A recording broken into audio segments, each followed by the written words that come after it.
Kidney function వీక్గా ఉంది, liver condition కూడా డౌటే. సిటీకి తీసుకువెళ్ళి మెడికల్ కాలేజీలో చెక్ చేయిస్తేనే ప్రాబ్లం ఏంటో తెలుస్తుంది. అక్కడున్న ఫెసిలిటీస్ ఈ హాస్పిటల్లో లేవు కదా. మునుపెప్పుడైనా ఇలాంటి కేసులు మీ దృష్టిలోకి వచ్చాయా డాక్టర్? 3-4 వచ్చాయి. అప్పుడే నేను వాళ్ళని మెడికల్ కాలేజీకి రిఫర్ చేశాను కూడా. పాపం వాళ్ళని ఎవరు తీసుకెళ్తారు? మాకున్న పరిమితులు మీకు బాగా తెలుసు కదా. ఫ్రీక్వెంట్గా ఇన్ని కేసులు ఇక్కడికి వస్తున్నాయంటే what you think doctor? What could be the reason? ఇదేదైనా అంటువ్యాధి లాంటిదా? It is not like any kind of viral epidemic. ఒక సైడ్ ఎఫెక్ట్ అని నాకు అనిపిస్తోంది. వాళ్ళు తినే ఆహారం వల్ల కూడా కావచ్చు, ఐ మీన్ విషపూరిత ఆహారం కావచ్చు, మేబీ సంథింగ్ ఎల్స్. డీటెయిల్డ్గా చెకప్ చేస్తేనే క్లియర్గా ఏదని చెప్పగలం. ఓకే డాక్టర్, ఫార్మాలిటీస్ని మీరు కంప్లీట్ చేయండి. కళ్యాణి వాళ్ళ అమ్మని మెడికల్ కాలేజ్కి తీసుకెళ్లే ఏర్పాట్లు నేను చేస్తాను. Thank you for your time. Okay, ఎక్కించండి. అక్కడ వెళ్ళాక నా నంబర్కి కాల్ చేస్తాను. పాపా నువ్వేం భయపడకు, మీ అమ్మకి త్వరలో నయం అవుతుంది. వెళ్ళిరా.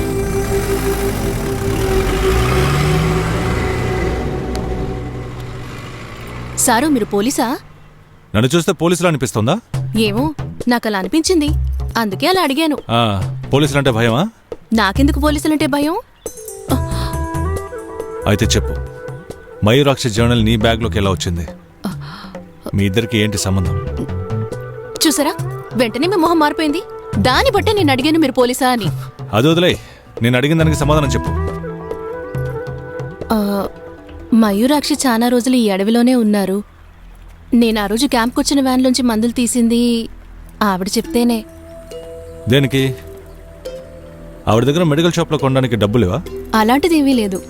కొంతకాలంగా ఈ గూడానికి మెడికల్ క్యాంప్ నుంచే మందులు వస్తున్నాయి సారు. కానీ అలా ఉచితంగా ఇస్తున్న ఆ మందుల్ని ఒక పెద్ద మందుల కంపెనీ కేవలం పరిశోధన కోసమే అలా ఇస్తుందని మయూరాక్షి నాతో చెప్పారు సారు.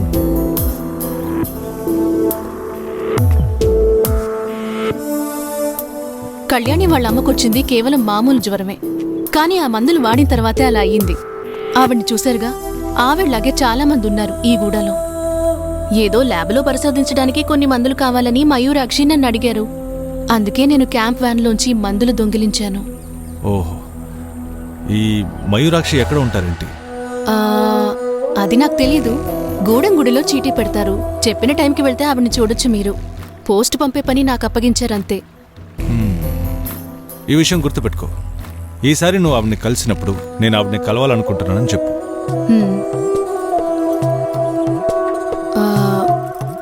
మరి ఆ రోజు జరిగిందని మనసులో పెట్టుకోకండి. వేరే దారి లేక అలా చేశాను సారు. నువ్వు దొంగిలించడంలో మాత్రమే కాదు, తప్పించుకోవడంలో కూడా ఎక్స్పర్ట్ అని అర్థమైంది. ఇప్పుడు మీకు నిజం తెలిసిందిగా, ఇకనైనా ఆ సంచి తిరిగిచ్చేయండి. నేను చెప్పాను కదా మయూరాక్షిని కలవాలనుకుంటున్నానని. ఆవిడ్ని కలవమను, నేను నీ బ్యాగ్ ఇస్తాను. వెళ్ళు.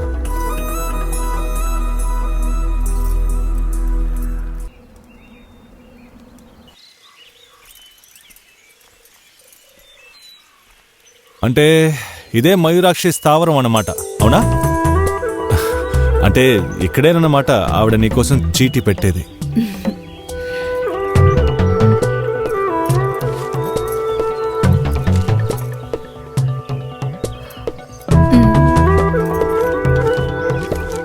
చుట్టూ శత్రువులు ఉన్నారు కాబట్టి రావడం కుదరలేదు.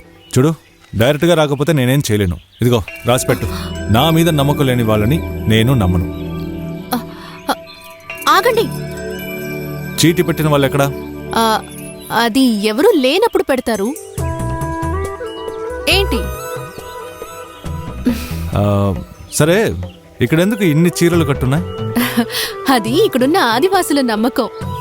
ఎవరినైనా ఇష్టపడుతున్న కన్నెపిల్ల ఈ గుడి ముందు రహస్యంగా చీర గనక కడితే తను కోరుకున్నవాడే భర్తగా వస్తాడు. బాగుంది.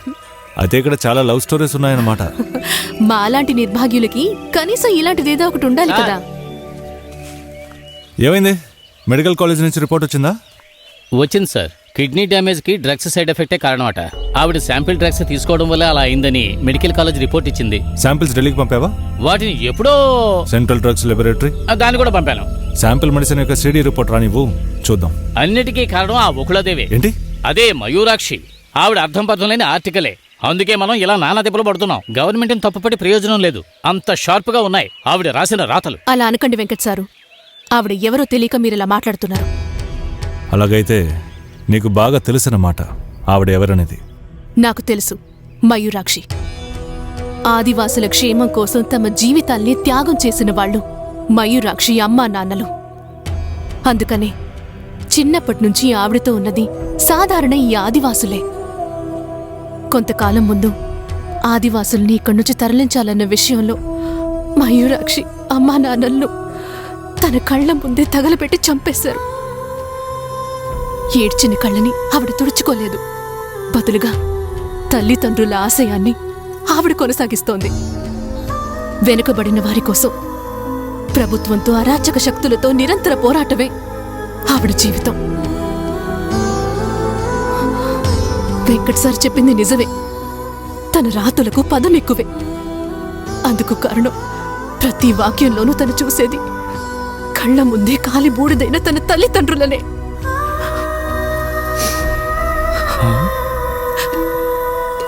ఏంటి సార్, ఈ అమ్మాయి ఎందుకంత ఫీల్ అయి వెళ్తుంది? ఇక్కడ అసలు ఏం జరిగిందని? మయూరాక్షి గురించి తన ముఖం మీద ఎవరైనా చెప్తే ఫీల్ అవ్వకుండా ఉంటుందా వెంకట్? మయూరాక్ష? నేను ఏ అమ్మాయినాగా అన్నాను? ఆ కార్తీక కళ్ళల్లో నీకు అడవి పిల్ల భయాన్ని చూసావా? నువ్వు ఇప్పుడు విన్నది ఒక అడవి పిల్ల భాష. తను ఆవిడేరా, మయూరాక్షి అనబడే కార్తీక. మయూరాక్షి అన్నది ఆవిడ అమ్మగారి పేరు. తన నిజమైన పేరుని దాచిపెట్టేది భయంతో కాదు, ఇక్కడ జరుగుతున్న అన్యాయాల్ని కనిపెట్టడం కోసం. తనొక ఫైర్ బ్రాండ్ బ్రీడ్ రా, ఎ రేర్ స్వీట్ బ్రీడ్.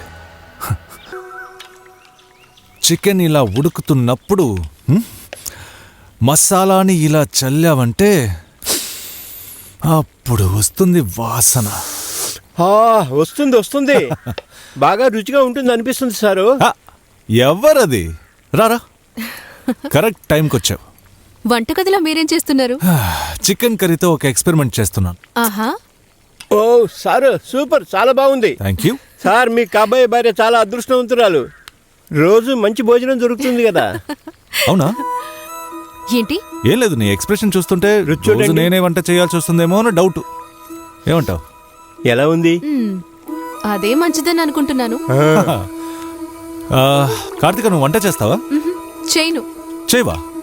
మంచిది. జనరల్గా నాకు హోటల్ ఫుడ్ అంటేనే ఇష్టం. ఏమేమి తిన్నా బిల్లు మాత్రం ఇస్తే సరిపోతుంది. నాతోరా, ఒక విషయం చెప్పాలి. ఏంటి విషయం? నేను కొంతమంది దొంగల్ని కనిపెట్టాను.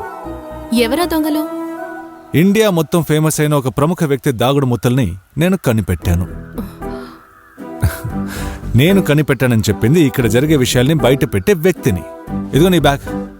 దీంతో నాకు ఇక పని లేదు. కళ్యాణి వాళ్ళ అమ్మని కాపాడినందుకు నాకు బహుమతి దక్కింది. ఇక ఈ దర్యాప్తుని ఆపి వచ్చేయమన్నారు. నా ఫైండింగ్స్ని అందులో ఉంచాను. వాటిని మయూరాక్షికి ఇవ్వాలి. మీరు మయూరాక్షిని కలవరా? మయూరాక్షిని కలవనందుకు నాకేం బాధ లేదు. ఇక నిన్ను చూడలేనన్నదే నా బాధ. నన్నా? ఎందుకు? ఎందుకంటే నేనొక విషయం మర్చిపోయాను. ఏ విషయం?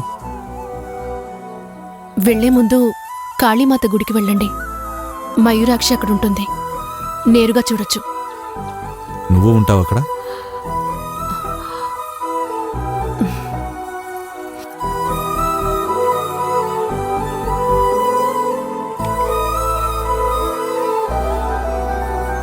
ఆహా, దేనికింత లేడు సార్? ఆ మయూరాక్షిని కలవడానికి ఇంత మేకప్ అవసరమా? నువ్వు ఎప్పుడు వినలేదా? Happiness is not out there, it's inside you. సరే, ఆ విషయం అలా పక్కన పెట్టండి. ఇందులో సంతోషం ఏముంది? కార్తీకే మయూరాక్ష అన్న విషయం మనకు తెలిసిందే కదా. అందులో ఒక సంతోషం ఉందిగా. ఆ కార్తికే మయూరాక్షి అని నాకు తెలుసు. నాకు తెలిసిన తనకి తెలిసిపోయింది. ఈ విషయం వేరే. ఈ ఆట రక్తి కడుతుందో లేదో చూడాలి. అంటే నేనే మయూరాక్షిని చెప్పి సర్ప్రైజ్ ఇవ్వడానికి కాదు, నన్ను కార్తిక రమ్మంది. చాలాసార్లు చెప్పాలనుకుని చెప్పలేని విషయాన్ని బయట పెట్టడానికి. నేను కూడా. అయితే సీరియసా?